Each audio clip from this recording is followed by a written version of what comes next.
Man, this is an exciting episode. We put out a reel asking you to ask us questions. And this time, we are here to answer them for you. Anything film related. Let's go!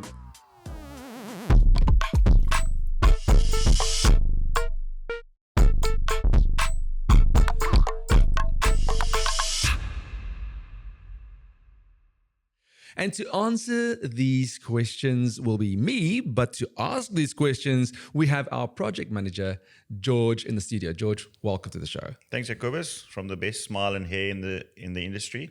It's a pleasure to be here. Look, George actually entered this industry from outside. So if you don't know anything about the industry, George had the steepest of learning curves because he had to organize everything within say Filmworx, where we create tons of productions. And so George will tell you that there's a lot to learn, a lot of things that you need to learn fast. What was the first thing that you felt that you had learned fast real quick? I think there's a lot of the jargon that you guys use every day that doesn't necessarily make sense to the guy from the outside. Yeah. So that was a quick pickup. Other than that, it's systems and understanding exactly what happens from when the sun comes up until the sun goes down. Filmmakers and project managers don't necessarily see the same things. Filmmakers work towards the golden hour or get up before the break of dawn to find that nice shot, whereas the project manager might still be sleeping and just making sure that everybody's on set. So yeah, it's a different dynamic, but it was very interesting, and it was cool to understand and find out what happens and how it happens. Yeah, so we're going to shift up gears today, and normally I will ask the questions on the show, but in this scenario, we asked you to ask the questions. And so George populated these questions, and we'll be unpacking the questions that you have about the film industry. George, I'm going to hand over to you on this one. Sure. So Jacobus, today I'm taking lead with the questions. We opened it up and we got a couple of questions from either YouTube or TikTok. But just off the bat, we had an anonymous question about lighting. Why would you set up lighting in a room that's already lit? That's such a beautiful question. And for me personally, my eyes are quite deeper in. So typically if I just use the lights inside a room, typically it'll be lights mounted on the ceiling, bouncing directly off toward you. And it casts deep shadows inside of my eyes. And as we know, the eyes are the primary thing you look at when you talk to people. The life, there's so much emotion being evoked in the eyes. So first off, we literally put off all the lights inside the room first of all, and then we bring our lights in to make sure that we really elevate the face, put focus on the face. Once we've done that, we would like the person that we are interviewing or the actor that we are lighting to stand out from the background. We bring in a backlight actually, which brings you to the fore. You'll see, if I look at you or look at me, you'll see a little bit of light over my head, over my shoulder over here. It just brings me away from the fore. And then there's another little level that we normally do, and just a sprinkling of magic, and that's bringing in some life inside the room. Now, the room that we are filming in at the moment is just a very basic beige, nothing special at all. And so the lighting that we bring in brings life. You'll see pops of green, you'll see pops of blue, sometimes just normal orange lights, and it just radically changes the look and the feel of a boring room into a room with life. Some cinematographers will even go as far as adding their own light from the outside, like we have a window over here, putting some smoke inside the room, and this smoke really is to accentuate the sunbeams coming out from the inside and creates an incredible mood. So as a cinematographer, you would like to have full control over your lighting setup and bringing life to the characters that is in front of the camera. At the moment, we are not using any of the lights inside this room at all, and we built our lighting out from the get-go.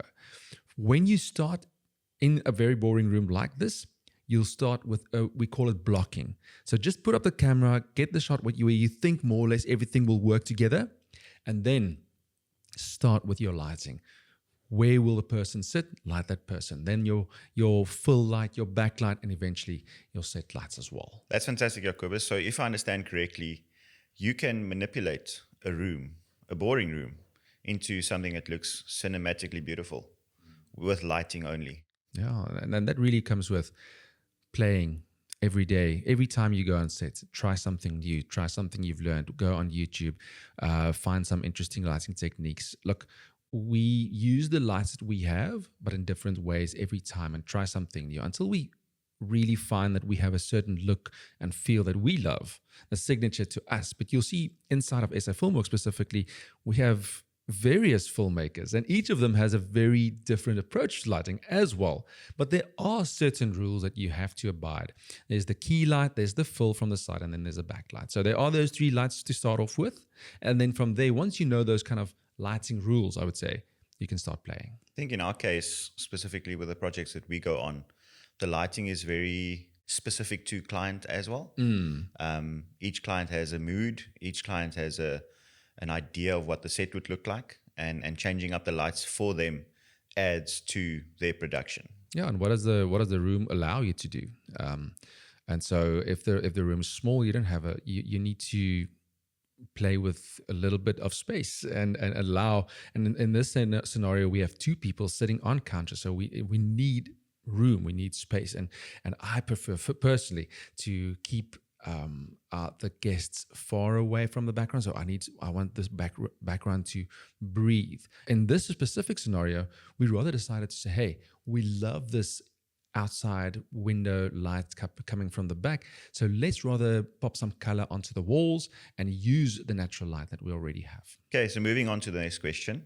This one we received from TikTok. This is Tapelo asking, if you start out in South Africa from scratch as a freelance editor, how would you go about it? What would your strategy be, and how would it work? So editing is a job where your tools are expensive to enter the market. But let's start from nothing, right? I would always start with the fact that you do have a smartphone. If you can get a smartphone, that would be first prize. Storytelling technique with editing is something that is a skill that needs to be crafted. So it doesn't matter what editing system you use, you need to learn how to tell stories, how to cut. And so two things, you need a lot of data, and this can be done with your 5 Rand fiber time a day data plans, and you do need a smartphone on which you can edit. I would say use Instagram edits. You don't have to pay like you need to pay for CapCut at the moment, and it doesn't use a lot of processing power. Start by filming interviews, start by filming little stories that you want to build, and understand what editing looks like. Once you understand how that edits look like, you can offer that to, I would say, smaller to medium enterprise companies. Start by free so you can build a portfolio, and make sure that you understand that when you approach a business, the question you must ask yourself is, why would they pay me for this? And that is really just because they want to sell more stuff. So if it's a coffee shop, you must be able to film and edit in a way that they can post and attract more clients. Because if they make more money, they will be able to commission you with more editing work. Now, hopefully next time you'll get a camera operator to film for you, and then you can only do the editing, making an extra buck to eventually get a computer. Now, the famous free software that we would say in the industry is DaVinci Resolve. They have a free version that can do incredible stuff and just enough features so you can get going. So get that laptop, get DaVinci Resolve, get editing. So start building relationships with camera operators that can send you the footage and make you part of their production to start editing and processing their content. Understand that the editing process is not the same as camera work. The camera operator normally arrives there, it's a one-day shoot, he's done and gone. The editor is normally stuck with that project for a much longer time. I want to say stuck because there will be revisions, and you need to make sure that you have a relationship with your camera operator or client to say, look, I will allow for 3 revisions or 5 revisions. And if there are more revisions to my work, then it needs to be paid additional to what was originally quoted. Just protecting yourself from these infinite changes and updates that clients sometimes want. So number 1, get a smartphone. Number 2, get a lot of data to learn from YouTube channels and people that know more. Number 3, get Instagram edits. Start learning to edit, how to tell a story. Once you've started generating a little bit of revenue out of selling reels and your services as a content creator, go for that laptop. Get a free DaVinci Resolve version. And then once you scale from there, you can get more of a paid DaVinci version and a stronger computer as well. That's great. So if I understand you correctly, to start off, you need enough equipment to put into a lunchbox. Yeah, Head to your closest coffee summary. shop and buy a coffee and make sure to have Wi-Fi for the rest of the day. And so understand that you your can selling start points. doing your edit. Why would a client use you? Is really, you need to tell them, listen, I would love to create this for you. This first one's on me because I'm still learning, right? But I need an environment where that I can film. And that's why you need to just create scenarios for yourself first to force yourself to learn editing. So editing can start off with you and a couple of mates going out for a day, having a picnic. You can film that. Yeah. You can edit that. Yeah. Turn that into a proper story to tell and find out what they think about it. I see so many birthdays these days, people doing 40ths or 21sts, those type of things where you could do a highlights reel of that party, and they will pay for that because it's special memories specifically for them, and they would love to share that moment with people. So if you can even build a 90-second highlights reel of that special moment, there's already a market for you. Yeah, that was one of my questions that popped out now was, what would be the ideal time to look at editing, specifically looking at a project? Highlights reel related, let's say for a client or for a birthday, what would be the ideal time? So I'm guessing anywhere between 60 to 90 seconds, because I get it. Camera operators, we rock up with a camera and we shoot hours of content. But hours of content doesn't necessarily translate to a 1 hour movie. No. But who watches these things for an hour, right? Yes. What I would suggest, though, is talk to the client, ask questions as to what they want. We find that with the 21st, it's typically a younger person that will target a younger audience with their clip. So they would want 40 seconds, 60 seconds. If it's a 40-year party, for instance, it's a more mature audience. They probably will post to Facebook and want to share a 3-minute video, including some of the speeches that were made on the day. So just ask these questions on what platform will this go out on. This will also answer the question whether you are filming in, vertical or portrait or horizontal. And the platform really does matter where they will be posting it. And once you have clarity on the deliverables, then you know how to do the edits and what needs to be included and what needs to be excluded in the final render. Next question is from YouTube. So this is just a username, AKM1212, asks us, how would you create an interesting story without it feeling like a children's storybook or too generic? Yeah, script writing is an art like anything that needs to be practiced. And after I finished my first feature film, I realized the importance of truly writing believable characters. And, making your first movie is the toughest film school you will ever do in your life. It's blood, sweat, and tears. But the learning process is super steep, and you learn all the faults that you've built into this thing that maybe no one else will notice, but you know it. And so if I write a script again, I would pull inspiration from real people and real people's wants and needs. Even the antagonists. Antagonists don't believe that they are bad people. They just have specific wants and needs that are not aligned with the protagonist. And in their mind, they perfectly rightfully can get that. And so I would really say, if you have a story that you want to tell, there's a lot of hard work that goes into the feature. I would say maybe first start with your log line. Start with a synopsis of your story with real, believable characters, with real ones. One example that we had from our from our script when we did go in for script writing training, the trainer said, "What you can even write about a character who wants to be the most boring person, but everything in his life happens and is making him the least boring person, and so he just wants to be boring with all his life, but he can't." And so really understanding your characters and what drives them and what are their true weaknesses. We can't all write about Superman. We can't all write about superheroes.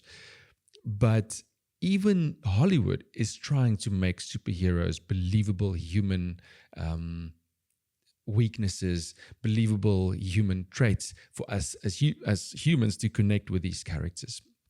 So before you go full on into your 90-page writing mojo, I would say start by testing your stories with the audience that you have in mind.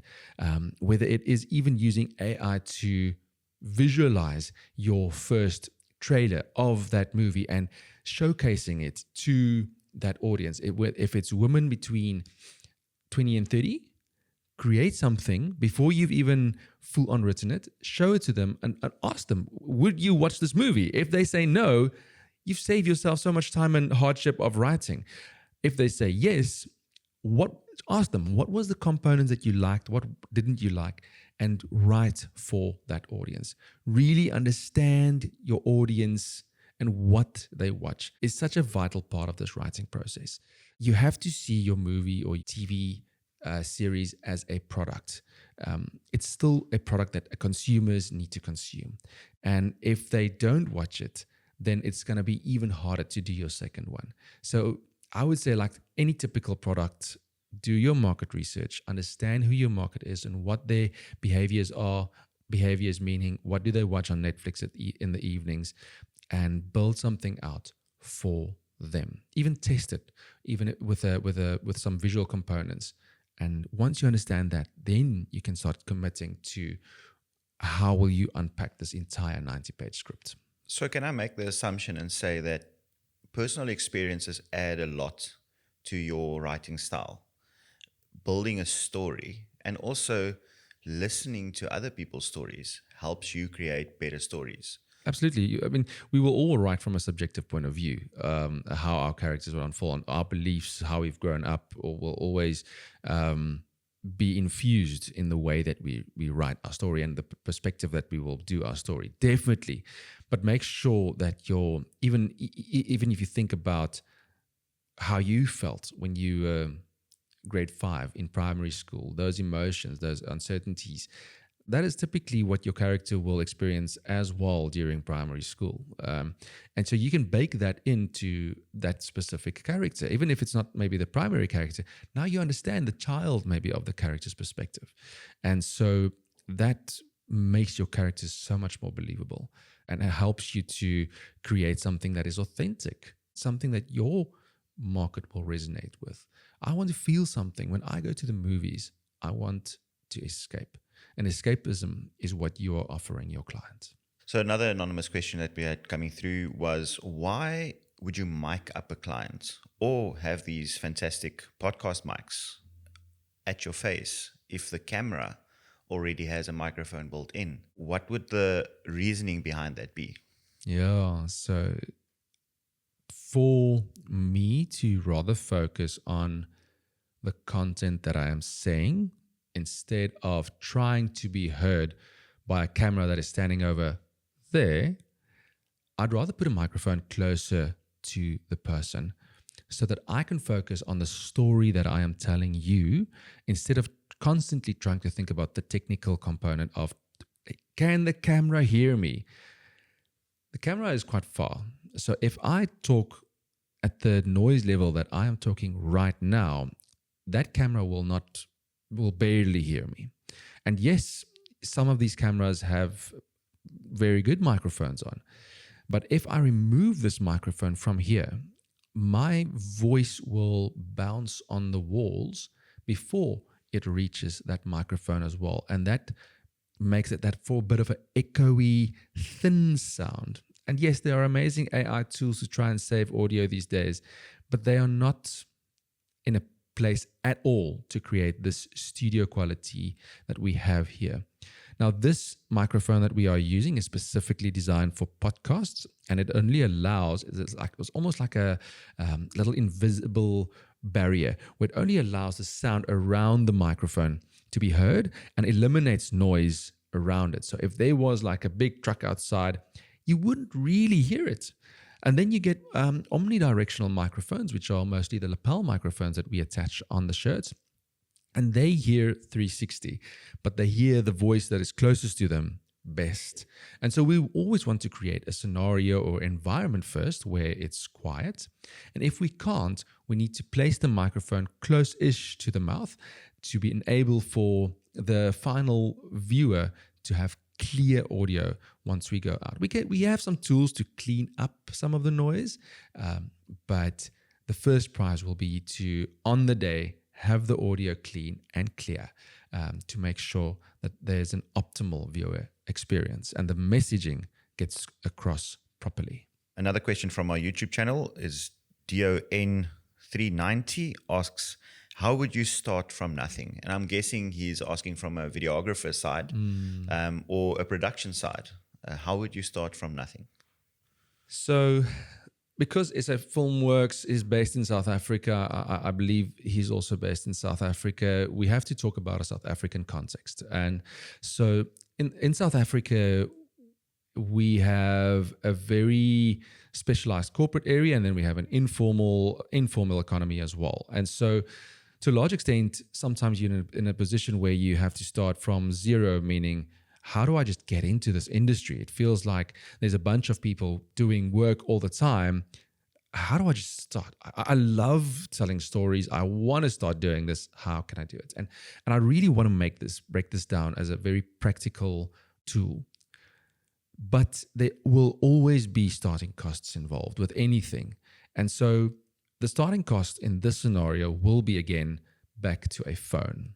The media landscape changed to the extent that people value content on social media. It has a value. It's not like back in the day where there was only the movie industry and the TV industry. And if you knew an uncle somewhere, maybe you had a chance to enter the industry. It's democratized. So totally. And so I would suggest get at least mid-tier phone. The low-end phones doesn't have great cameras, but you need at least a mid-tier phone.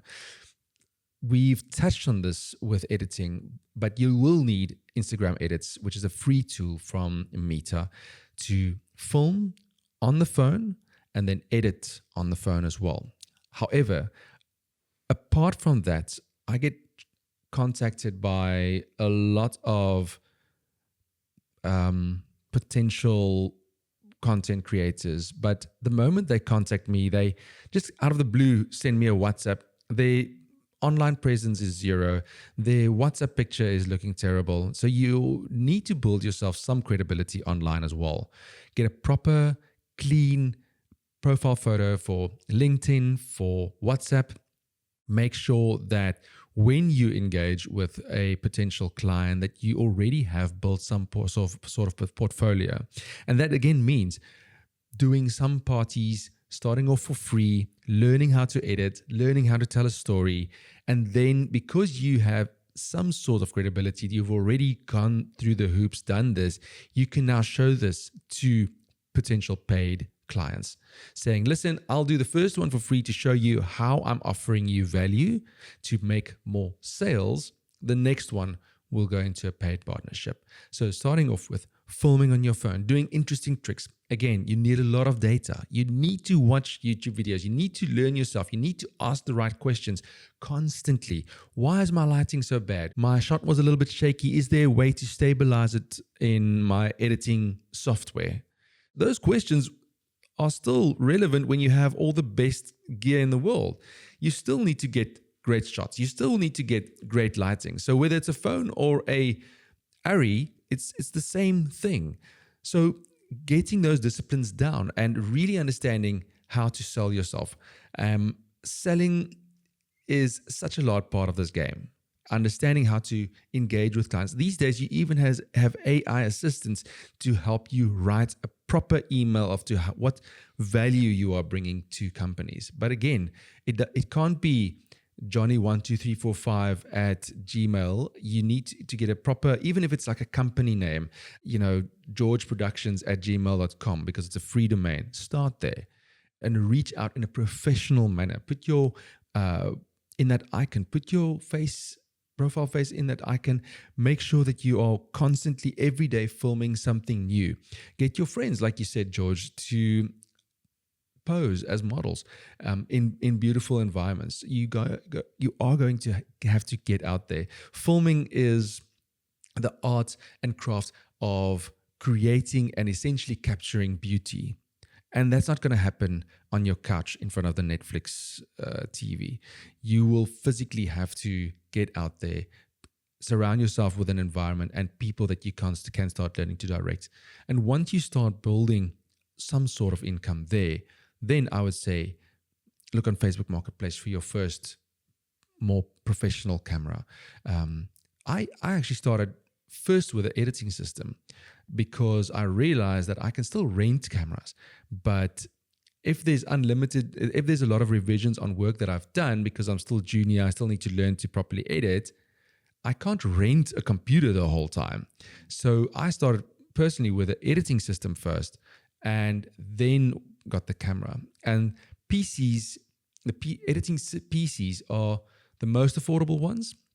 They drop in price real fast and they're still quite powerful because everybody wants laptops. And so just getting one of those proper boxes, a gaming PC, is definitely one of the more affordable ways to get your editing system going. Get, again, free DaVinci Resolve and get your game on. From there, you will start flourishing. So Jacobus, one of my favorite quotes is, the more I practice, the luckier I get, from Gary Player. What you're saying is start. Start with a phone, practice editing, show people your work, and the more you practice your passion, the quicker you can turn it into an income going forward. Am I understanding that correct? George, you're right. But I must say the platforms that you share are very important. And ironically, even though Instagram and TikTok are very visually strong platforms, the places where I find that really bring us the most clientele or repeat clientele is LinkedIn and WhatsApp stories. And so constantly using those platforms rather, because WhatsApp stories or WhatsApp status is not throttled by an algorithm. It's first come, first serve. So it doesn't put pop ads on. And I find for some reason, a lot of people really do watch it. And when you use LinkedIn people use because they want to do business. They are engaged in business. They are in a business mindset. And that's where marketing directors, salespeople, CEOs, that's where they hang. Those are the areas where business is conducted. And you are putting yourself out there as a service to businesses, right? So yes, Instagram is great as a showcase method of your work. But when it comes to network and engagement, I would suggest LinkedIn. I would suggest your WhatsApp status. And then from there, looking out for business network areas and opportunities. Sometimes it's like $100, and then you get in a business network session where some of the top execs are talking. Those are the people that normally sign off on the budgets. Those are the people that you need to open discussions with to get portrait headshots, to get highlights videos, to get training videos out there. So getting there, even if it's with a taxi or an Uber, surrounding yourself with the people that normally sign off on the budgets is just as important. So it's not just about those incredible skills. It's not just about being the best. You can make the prettiest picture and yet no one is booking you. But if you have a network of constant people that's starting to send you work, that's where you want to find yourself at. So of course, you need to understand your craft and learn your craft. But if you have no one buying, you're dead in the water. So apart from that, LinkedIn, WhatsApp status, and find those business networks and plug yourself into those, pay for those tickets, get in there and be active with engagement. I know it sucks to talk to strangers. And even for me, it's hard to do. But today I'm sitting here with the blazer and the green shirt because we are physically going out after this podcast to intentionally force ourselves to meet strangers to sell our services. And that's part of the game. I guess a big part that we haven't necessarily touched on with regards to where to start is research. To understand what costing is with regards to editing, what you will be able to charge for editing, what you will be able to charge for camera equipment, because you might want to start in this industry, but you don't have all the skills. But if you can get somebody to book you, you can go ahead and actually rent in cameras or rent camera operators. You can get the equipment and you can deliver a proper service. So doing research in that regard, I think, adds value as well, so that when you have that conversation with that stranger, you don't come across like you're not exactly sure what you're selling. You actually know what you're selling, why you're selling it, and why you're charging for that, because you know your day rate for your camera operator, and you know what the camera is going to cost you. You know what the setup is going to look like when you do headshots and interviews like that. So for me, the research part is also a big part of that startup. Yeah. It's not just having the equipment or the know-how of how to make it look good. It's how you present yourself in that first initial conversation as somebody that they would like to book again, because you are knowledgeable about your craft. So, George, you're absolutely right. And an alternative strategy is, what if you are the Jack Russell that finally, got the highlights back here? And I was like, oh my word, I just landed this job, but I didn't know how to do this. And so really saying, okay, cool, I need to learn this as quick as possible. I will probably fail if I do this myself now. So let me rather book a professional person on this job, make me look amazing with the deliverables eventually, but I'll assist that person. And I'm going to constantly ask questions. Don't be shy to ask questions. People love to teach. So ask the questions that you need to learn during this whole production process, and understand what are the interesting tools that they are bringing to set that make their life better, because that's kind of like learning exactly the stuff that they are not bringing, maybe the stuff that you want to spend money on, and eventually learning like, oh geez, I would have actually lost a lot of money by doing this. And then learning as they go through that process, how they engage with clients, how they film them, what's their thinking process behind lighting, and then applying that to the next Hilux Bucky that you locked down. That you're chasing down. Yeah, exactly. Thank you, Jacobus, for having me as your co-host. Yeah. It was a fun conversation, and I enjoy the questions from our guests as well, our followers. We would love to have more of your questions. If you enjoyed this episode, please click and subscribe. And welcome to send us some more questions, and we'll be happy to answer them. Ciao, guys.